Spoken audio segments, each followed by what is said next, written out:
আসসালামু আলাইকুম। কেমন আছো সবাই? আমরা আজকে সেট ও ফাংশনের দ্বিতীয় পর্বে কথা বলবো, বিভিন্ন প্রকার সেট নিয়ে কথা বলবো। তাহলে চলো আমরা আলোচনা শুরু করি।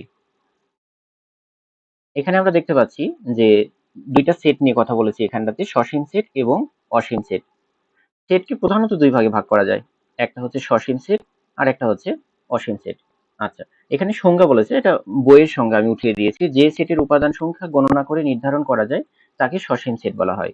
অর্থাৎ যে সেটের উপাদানগুলো আমরা বা এলিমেন্টস গুলো আমরা গণনা করে শেষ করতে পারবো। উদাহরণ হিসাবে যদি আমরা একটা সেট নিলাম, সেই সেটের উপাদান 2, 3, 4, 5। এই সেটের উপাদান কয়টা? একটা, দুইটা, তিনটা, চারটা। যদি আরেকটা সেট বি সেট নিই, সেই সেটের উপাদান যদি এরকম ভাবে দিই 1, 2, 3।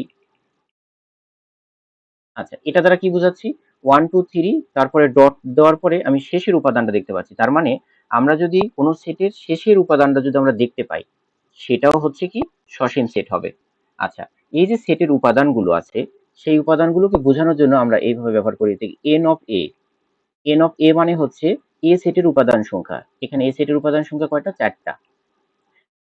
মানে শুধু এ দ্বারা আমরা বোঝাই হচ্ছে শুধু এ সেট, এখানে এ set. R N of A মানে হচ্ছে এ সেটের উপাদান সংখ্যা। ঠিক একইভাবে যদি আমরা বলি এন অফ বি মানে হচ্ছে বি সেটের উপাদান সংখ্যা। কয়টা আছে?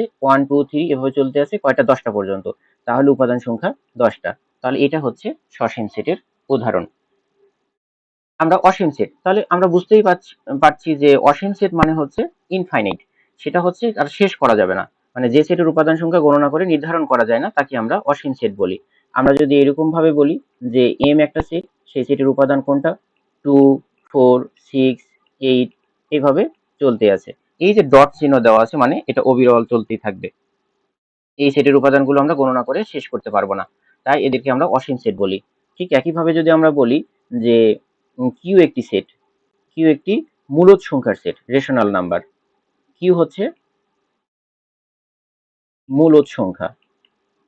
এটাকে যদি আমরা সেট আকারে প্রকাশ করি, মূলদ সংখ্যাকে সেট আকারে প্রকাশ করি, তাহলে এটা কিন্তু অসীম একটা সেট হবে। এটা হচ্ছে মূলদ সংখ্যার সেট হচ্ছে, এটাকে যদি আমরা ব্র্যাকেটে দিই তাহলে এটা হবে হচ্ছে অসীম সেট। অসীম সেট। ঠিক একইভাবে যদি আমরা বলি যে এন দ্বারা হচ্ছে কি ন্যাচারাল নাম্বার,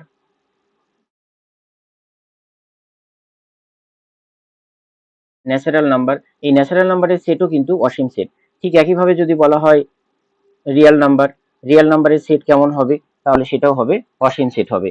আবার যদি বলে জেড দ্বারা মানে পূর্ণ সংখ্যা, সেটা কি ধরনের সেট হবে? সেটাও অসীম সেট হবে। আরো একটা ব্যাপার হচ্ছে যে জর্জ ক্যান্টর যে সেটের কথা বলেছিলেন আমাদেরকে, তিনি তো সর্বপ্রথম আমাদেরকে সেটের ধারণা দিয়েছেন। তিনি যে সেটের ধারণা দিয়েছেন সেটাও আসলে ইনফাইনাইট সেট বা অসীম সেট। আচ্ছা, আমরা কিছু উদাহরণ দেখব, বইয়ের কিছু উদাহরণ নিয়ে কথা বলবো। আচ্ছা, এখানটাতে বেশ কয়েকটা উদাহরণ রয়েছে। ১ নম্বরে বলা আছে যে এটা সসীম সেট নাকি অসীম সেট। আচ্ছা, এখানের উপাদানগুলো আমরা গণনা করতে পারছি কিনা? ১ টা, ২ টা, ৩ টা। এখানে উপাদান সংখ্যা আছে ৩ টি। তার মানে অবশ্যই এটা কি ইন অ্যা সসীম সেট, সসীম সেট। আবার এটা কি বলা আছে 1, 2, 22 এভাবে চলতে, চলতে কত পর্যন্ত আছে? ২১০ পর্যন্ত। এই যে আমরা শেষ উপাদানটা দেখতে পাচ্ছি। তার মানে এটাও কি সেট? এটাও হচ্ছে সসীম সেট। আচ্ছা, এখানে কি বলা আছে ৩, 32, 33 এবং ডট দেওয়া আছে এবং এটার আমরা শেষটা দেখতে পাচ্ছি না। তার মানে এটা গণনা করে আমরা নির্ধারণ করতে পারবো না। সেই জন্য এটা হচ্ছে অসীম সেট। এখানে কি বলছে এক্স সাজ দ্যাট, এক্স এমন হবে যে এক্স হচ্ছে পূর্ণ সংখ্যা। পূর্ণ সংখ্যা কেমন? পূর্ণ সংখ্যাগুলো হচ্ছে জেড দ্বারা আমরা প্রকাশ করি, সেগুলোকে আমরা পূর্ণ সংখ্যা বলি। আচ্ছা, এখানে বলছে সেটা এক্স এর মান হবে 4 থেকে ছোট, 4 থেকে ছোট। আচ্ছা, 4 থেকে ছোট মানে কোনগুলো? 4 থেকে ছোট হচ্ছে 3, 2, 1, 0, -1, -2, -3 এইভাবে চলতেই থাকবে। তার মানে এটা কিন্তু শেষ হবে না। এই যে 4 থেকে ছোট যেটা আর শেষ হবে না। তার মানে এটা চলতেই থাকবে। তার মানে এইটাও কি ধরনের সেট? এইটাও হচ্ছে অসীম সেট। এটাও অসীম সেট। পরেরটা কি বলছে? পি বাই কিউ, এটা একটা ভগ্নাংশ আকারে লিখছে, সাজ দ্যাট পি এবং কিউ পরস্পর সহমৌলিক এবং কিউ গ্রেটার দেন 1। তার মানে এটা আসলে মূলদ সংখ্যার সংজ্ঞা থেকে পাওয়া গেছে। মূলদ সংখ্যা, মূলদ সংখ্যা, সংখ্যা। সেটাকে আমরা কিউ দ্বারা প্রকাশ করি। আমরা কিছুক্ষণ আগে দেখছি যে মূলদ সংখ্যা যদি সেট আমরা প্রকাশ করি তাহলে সেটা হবে হচ্ছে অসীম সেট। অসীম সেট। আচ্ছা, এখানে কি বলছে? এখানে বলছে y such that y belongs to n এবং y square less than 100 less than y cube. আসলে এটা দুইটা শর্ত দেওয়া আছে। একটা হচ্ছে যে y square less than 100 and y cube greater than 100। মানে y এর মান আমরা যেটা দিব সেটা 100 থেকে ছোট হতে হবে এবং 100 থেকে y কিউবের মান 100 থেকে বড় হতে হবে। তো এই ধরনের নির্দিষ্ট কিছু সংখ্যা পাওয়া যাবে। যেমন আমরা যদি এখানটাতে y এর মান যদি 5 বসাই তাহলে মানে কত হবে? 5 যদি বসাই তার মানে 5 25, এটা 100 থেকে ছোট হবে এবং 5 এর উপরে কিউব মানে হচ্ছে 125, 125 যেটা 100 থেকে বড়। তো এরকম ভাবে সংখ্যা আমরা কিছুটা বসানোর পরে যদি আমরা y এর মান এখানে y এর মান যদি 10 বসাই তাহলে মানে 10 হলে কত হবে? 100 হবে, যেটা 100 থেকে কিন্তু ছোট না। আবার 10 এর উপরে যদি কিউব দিই এটা কিন্তু 1000 থেকে 100 থেকে বড় হবে। 1 2 3 1000। এখন কি হবে যে আমরা যখনই y এর মানটা এখানে বসাবো y স্কয়ারের জায়গাতে তখন কিন্তু সব সময় এটা থেকে বড় 100 থেকে বড় হওয়া শুরু করবে। তার মানে আমরা নির্দিষ্ট কয়েকটা মান পাবো যে মানের জন্য এই শর্তটা আমাদের পূরণ হবে। সেই জন্য এটা হচ্ছে সসীম সেট। সসীম সেট। আশা করি আমরা সসীম সেট এবং অসীম সেট সম্পর্কে আমাদের ধারণাটা ক্লিয়ার হয়েছে। আচ্ছা, পরবর্তী সেটে আমরা যাই। এখানে বলা হয়েছে ফাঁকা সেট, অর্থাৎ এমটি সেট বা নাল সেট বলা হয়ে থাকে, যে সেটের উপাদান সংখ্যা আমরা পাবো না। তাহলে কেমন একটা সেট আমরা লিখি যে এ একটি সেট যে সেটের কোনো উপাদান নাই। এইভাবে ফাঁকা সেট প্রকাশ করা যেতে পারে এবং এই চিহ্ন দ্বারাও ফাঁকা সেট প্রকাশ করতে পারে। এটাকে বলা হয় উড়ি চিহ্ন। আচ্ছা, এখানে উদাহরণ হিসেবে আমরা নিয়েছি x belongs to n such that 10 থেকে বড় এবং 11 থেকে ছোট। আসলে এটা কিভাবে ফাঁকা সেট হলো? আমরা যদি দেখি সংখ্যা রেখায় যদি আমরা দেখি যে এখানটাতে 0, এখানে 10, এখানে 11। এই যে 10 এবং 11-র মধ্যে কোনো পূর্ণ সংখ্যা পাওয়া যাবে কিনা? কখনোই পাওয়া যাবে না। সেই জন্য এটা হচ্ছে এই যে n মানে হচ্ছে ন্যাচারাল নাম্বার মানে পূর্ণ সংখ্যা। এই 10 এবং 11-র মাঝে কোনো পূর্ণ সংখ্যা পাওয়া যাবে না। আবার এখানে বলছে x belongs to n such that x মৌলিক সংখ্যা কত হবে? 7 থেকে বড় এবং 11 থেকে ছোট। আচ্ছা, 7 থেকে বড়, আচ্ছা 7 এখানে দিলাম। 7 থেকে বড় কোনটা? 8, 9, 10, 11 রাখলাম। এই দুটা থেকে বড় হতে হবে। এই দুটা থেকে বড় 8, 9 এবং 10 সবগুলোই কি সংখ্যা? কম্পাউন্ড মানে যৌগিক সংখ্যা। এগুলো মৌলিক সংখ্যা নয়। তার মানে এইটাও হচ্ছে একটা ফাঁকা সেটের উদাহরণ। আশা করি আমরা এটা বুঝলাম। পরবর্তী সেটে যদি আমরা যাই, এখানেতে বলা হয়েছে ভেন চিত্র। জন ভেন নামের একজন বিজ্ঞানী গণিতবিদ, উনি সর্বপ্রথম ভেন চিত্র আবিষ্কার করছেন, তাই তার নাম অনুসারে ভেন চিত্র বলা হয়ে থাকে বা ভেন ডায়াগ্রাম বলা হয়ে থাকে। ভেন ডায়াগ্রামের ক্ষেত্রে আমরা কি করব? এখানে জ্যামিতিক চিত্র মানে হচ্ছে আয়তক্ষেত্র, বৃত্ত এবং ত্রিভুজ ব্যবহার করে থাকি। আমরা সচরাচর আয়তক্ষেত্র এবং বৃত্ত দিয়ে থাকি। যেমন ভেন চিত্র ক্ষেত্রে আমরা ব্যবহার করব যে দুইটা বৃত্ত পরস্পরকে যদি ছেদ করে এবং সেইটাকে আমরা আয়তের মধ্যে রাখি তাহলে এটাই হচ্ছে ভেন ডায়াগ্রাম। এটা ধরে নিলাম এ সেট, এটা হচ্ছে বি সেট, আর পুরাটাকে আমরা কিউ বা সার্বিক সেট বলে থাকি। আমরা সার্বিক সেট সম্পর্কে পরে আলোচনা করব। এটা হচ্ছে ভেন ডায়াগ্রাম। আমরা ভেন ডায়াগ্রাম নিয়ে পরবর্তীতে বিস্তারিত আলোচনা করব। এটার জন্য আমি আলাদা একটা পর্বই করব ইনশাআল্লাহ। এখন দেখব সাবসেট অর্থাৎ উপসেট। প্রথমে সংজ্ঞাটা আমরা দেখে নিই। কোনো সেট থেকে যতগুলো সেট গঠন করা যায় তাদের প্রত্যেকটি সেটকে ওই সেটের সাবসেট বা উপসেট বলা হয়ে থাকে। অর্থাৎ যদি আমরা একটা সেট নিই এ সেট, যে সেটের উপাদানগুলো হচ্ছে 2 এবং 4, দুইটি উপাদান 2 এবং 4 দ্বারা একটা সেট গঠন করেছি, যে সেটের নাম হচ্ছে এ সেট। এখন আমরা চাচ্ছি যে 2 নিজে একটা সেট গঠন করুক, 4 নিজে একটা সেট গঠন করুক, 2 4 দ্বারা একটা সেট গঠন করা হোক এবং ফাঁকা সেট।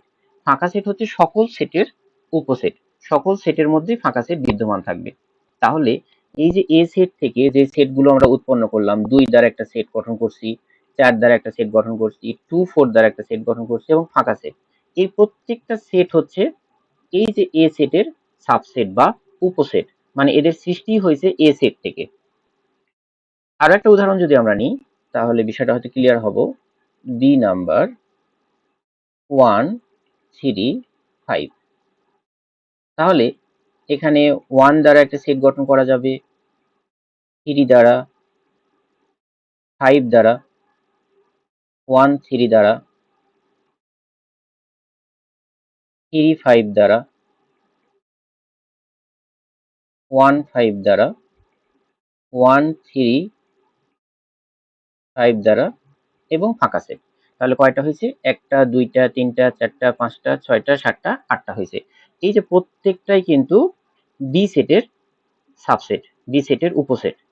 অর্থাৎ এখন আমি এই সেটটাকে কি একটা সেট নিলাম, যে সেটের উপাদানকে আমরা 3 5 এই সেটের উপাদান দিলাম। এই যে সি সেট যে উৎপন্ন করছি আমরা, সেই সেটের উপাদানগুলো কিন্তু বি সেটের মধ্যে আছে। তাহলে আমরা কি করব? এই যে C set subset of B set, আমরা এইভাবে প্রকাশ করতে পারি। সি সাবসেট অফ বি, এইভাবে আমরা প্রকাশ করতে পারি। আবার যদি কোন একটা সেট নিলাম, যে ডি সেট, ডি সেট দিলাম হচ্ছে 2 4, এই যে 2 4, তাহলে এ সেটের মধ্যে আছে 2 4 আছে। তাহলে আমরা কি লিখব? যে D set subset of A set. এইভাবে আমরা উপসেট গুলো করতে পারি। এখন কোন সেটের উপসেট সংখ্যা কত হবে তা নির্ভর করে হচ্ছে একটা সূত্রের উপর, 2 টু দি পাওয়ার n এর, 2 টু দি পাওয়ার n, এটার উপরে নির্ভর করবে। আচ্ছা, কেমন করে? এ সেটের উপাদান সংখ্যা কয়টা ছিল? একটা, দুইটা। আচ্ছা, এখানে n এর মান হচ্ছে 2, তাহলে 2 চারটা। এখানে বি সেটের উপাদান সংখ্যা কয়টা ছিল? একটা, দুইটা, তিনটা। তাহলে 2 টু দি পাওয়ার 3 মানে হচ্ছে 8, যা হচ্ছে 8টা সংখ্যা। তাহলে উপসেটের সংখ্যা কত হবে? সেটা সূত্র হচ্ছে 2 টু দি পাওয়ার n সংখ্যক হবে। আচ্ছা, পরবর্তী আমরা সেটটা দেখি। এখানে বলছে যে প্রকৃত উপসেট বা প্রপার সাবসেট। তাহলে এটা কি? সংজ্ঞাতে বলছে কি, কোন সেট থেকে গঠিত উপসেটের মধ্যে যে উপাদানগুলোর সংখ্যা প্রদত্ত সেটের উপাদান সংখ্যা অপেক্ষা কম তাদেরকে প্রকৃত উপসেট বলা হয়। আচ্ছা, আমরা উদাহরণ নিয়ে একটা এন সেট নিলাম, যে সেটের উপাদান সংখ্যা হচ্ছে 1 9। আচ্ছা, তাহলে এই সেটটা কি কি হবে? 1 হবে, 9 হবে, 1 9 হবে এবং ফাঁকা সেট হবে। এই যে চারটা সেট পাইছি আমি, চারটা সেটের মধ্যে প্রথম সেট যেটা আছে সেটা শুধু 1 আছে, দ্বিতীয় সেটে শুধু 9 আছে, যা এম এর যে উপাদান সংখ্যা দুইটা, তার থেকে একটা করে কম আছে। কিন্তু এই ফাঁকা সেটে তো কোনো উপাদানই নাই। কিন্তু এই সেটটাতে যেটাতে 1 9 আছে, সেটাতেও কিন্তু যতটা উপাদান আছে, আমাদের মূল যে সেটটা সেই সেটেও ততটাই উপাদান রয়েছে। তাহলে এই এম সেটের এই সেটটা প্রপার সেট হবে না, মানে প্রকৃত উপসেট হবে না। অর্থাৎ প্রত্যেকটা উপসেট থেকে, প্রত্যেকটা সেট থেকে যখন আমরা উপসেট গঠন করব, সেই সেট থেকে ওই সেটেরই একটা সাবসেট হবে। অর্থাৎ যে এন একটা সেট যদি হয়, যে 2 4 6, এটার উপাদানগুলো কি হবে? যে 2 হবে, 4 হবে, 6 হবে,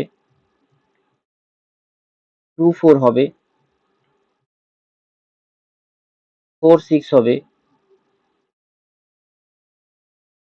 2 6 হবে এবং ফাঁকা সেট হবে। তাহলে কয়টা হলো? একটা, দুইটা, তিনটা, চারটা, পাঁচটা, ছয়টা, সাতটা, আটটা। এই যে প্রত্যেকটাই আমরা দেখছি এই সেট ছাড়া, এই সেট ছাড়া প্রত্যেকটা সেটই কিন্তু প্রপার সাবসেট হবে হচ্ছে মূল সেটের, এন সেটের প্রপার সাবসেট হবে। তাহলে আমরা বলতে পারি যে যে সেটের উপসেট গুলো আমরা যতগুলো পাবো, একটা বাদে সবগুলোই প্রপার সেট হবে। এই যে যখন আমরা এম এর যখন উপসেট গুলো লিখছি, চারটা পাইছি, সেখান থেকে হচ্ছে তিনটা হচ্ছে প্রপার সাবসেট, তিনটা প্রপার। এখান থেকে আমরা পাইছি আটটা পাইছি, আটটার মধ্যে 7টা হচ্ছে প্রপার, প্রপার সাবসেট। অর্থাৎ আমরা লিখতে পারি যে প্রকৃত, প্রকৃত উপসেট সংখ্যা হবে কত? 2 টু দি পাওয়ার n, সেখান থেকে 1 বিয়োগ। আমাদের উপসেট সংখ্যার ছিল হচ্ছে সূত্র ছিল 2 টু দি পাওয়ার n, সেখান থেকে একটা বাদ দিলে আমরা প্রকৃত উপসেট আমরা পাবো। পরবর্তী সেটের কথা বলা হয়েছে সেটের সমতা। সেটের সমতা বলতে ইকুইভ্যালেন্ট অফ সেট, মানে দুইটা সেটের সমান কিভাবে হবে। আচ্ছা, আমরা দেখব যে দুইটি সেটের উপাদান একই হলে সেই দুইটি সেটকে সমান সেট বলা হয়। অর্থাৎ যদি এ সেট একটা নিলাম, সেই সেটের উপাদান 2 3 4, বি সেট একটা নিলাম, সেই সেটের উপাদান হচ্ছে 2 3 4 4 3 3। আচ্ছা, কেন নিলাম যে উপাদান সংখ্যা এখানে বলছে উপাদান সংখ্যা উপাদান একই হলে, উপাদান একই হলে, এখানে কিন্তু উপাদান সংখ্যা বলেনি। আচ্ছা, এখানে চার এ সেটের উপাদানগুলো কি কি আছে 2 3 4, বি সেটের উপাদানগুলো কি আছে 2 3 4 4 3 3। আচ্ছা, আমরা শুধু দেখব উপাদানগুলো কি আছে, কতগুলো আছে সেটা দেখব না। এখানটাতে 2 3 4 ছিল, এইখানেও কিন্তু 2 3 4 ছিল, এখানে 4 একটা বেশি আছে, 3 একটা বেশি আছে, এইটা কোনো ম্যাটার না। আমরা দেখব যে উপাদান যেগুলো আছে সেইগুলো একই রকম আছে কিনা। যদি আমরা বলি তাহলে আমরা বলতে পারবো হচ্ছে A set equal to B set, এটাই হচ্ছে সেটের সমতা। সি সেট একটা নিলাম, সেখানে লিখলাম হচ্ছে 2 3 4 5 4 3, এইভাবে লিখলাম। এটা কিন্তু সমান বলতে পারবো না, কেননা এই যে 5, এই 5টা এ সেটের মধ্যে নাই, এ সেটের মধ্যে নাই। তাহলে ডি একটা সেট আমরা নিলাম, ডি একটা সেট নিলাম, যে সেটের উপাদানগুলো হচ্ছে 1 3 4, 3 4 আছে কিন্তু 1 নাই, তার মানে A not equal to D not equal to C, তার মানে এই উপাদানগুলো সমান না। তার মানে আমরা দেখব সেটের সমতা হলো কি, যে দুইটা সেটের মধ্যে উপাদানগুলো মিল আছে কিনা। কোনোটাতে বেশি থাকলো, একই উপাদান যদি রিপিটেশন থাকে তাহলে কোনো ব্যাপার না, তাহলে উপাদানগুলো একই রকম যদি থাকে তাহলে আমরা তাদেরকে সেটের সমতা বলবো। পরবর্তীতে বলা হয়েছে যে সেটের অন্তর, ডিফারেন্স অফ সেট, সেটের অন্তরটা কি। আচ্ছা, দুইটি সেটের মধ্যে প্রথম সেটের উপাদান থেকে দ্বিতীয় সেটের উপাদানগুলো বাদ দিলে যে সেট পাওয়া যায় তাকে দুইটি সেটের অন্তর বলা হয়। এ এবং বি সেটের দুইটিকে অন্তর এ বাদ বি, বা এইভাবে আমরা পড়তে পারি এ বাদ বি, এইভাবে আমরা পড়ি, এই যে আমরা এ বাদ বি এইভাবে আমরা পড়ি আর কি। আচ্ছা, এ একটা সেট নিলাম 1 3 4 5, বি একটা সেট নিয়েছি, সেই সেটের উপাদান ধরে নিলাম 1 3। এখন এ বাদ বি, তাহলে 1 3 4 5 বাদ 1 3। আমরা কি করব, প্রথম যে সেটটা আছে সেই সেট থেকে দ্বিতীয় যে সেট আছে সেই সেটের মিলগুলো বাদ দিয়ে দিব। আচ্ছা, এই যে 1 আছে এখানে 1 আছে, 1টা বাদ চলে যাবে, 3 আছে এখানে 3 আছে, 3টা বাদ চলে যাবে, তাহলে থাকে কি 5, 3 4 5। আচ্ছা, আমরা সবসময় প্রথম সেটের গুরুত্ব দিব, মানে প্রথম সেটে কি থাকলো আর কি থাকলো না সেটা দেখব, দ্বিতীয় সেটে কি থাকলো না থাকলো না সেটা দেখা নাই। আমরা মিলগুলো বাদ দিয়ে দিব এবং পরবর্তীতে দেখব যে প্রথম সেটে কি উপাদানগুলো আছে সেই উপাদানগুলো দিয়েই আমরা উত্তর দেখব। আচ্ছা, এখন আমরা দেখলাম যে সি সেট একটা নিলাম, সি সেটের উপাদান সংখ্যা হচ্ছে 2 4।